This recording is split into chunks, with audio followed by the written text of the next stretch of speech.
হযরত খাজা গরিবে নওয়াজ রাদিয়াল্লাহু তাআলা বলেন, দিনের সম্রাট হলো ইমাম হুসাইন, দিনের বাদশাহ হলো ইমাম হুসাইন। দিন বলতে ইমাম হুসাইনকে বোঝানো হয়।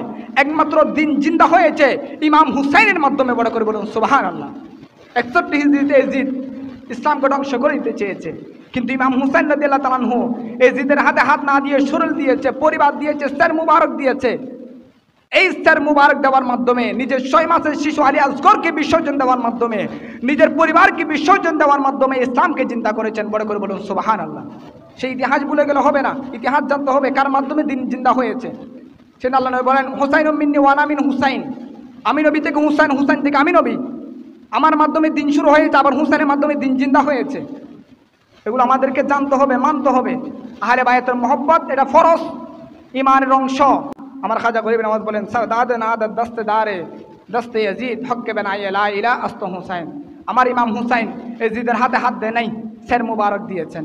এই সের মুবারক দেওয়ার মাধ্যমে হক চিন্তা হয়েছে, লা ইলাহা ইল্লাল্লাহ পতাকা উড্ডয়ন হয়েছে। লা ইলাহা ইল্লাল্লাহু মুহাম্মাদুর রাসূলুল্লাহ সাল্লাল্লাহু আলাইহি ওয়াসাল্লামের পতাকা কিয়ামত পর্যন্ত থাকবে। বড় করে বলুন সুবহানাল্লাহ।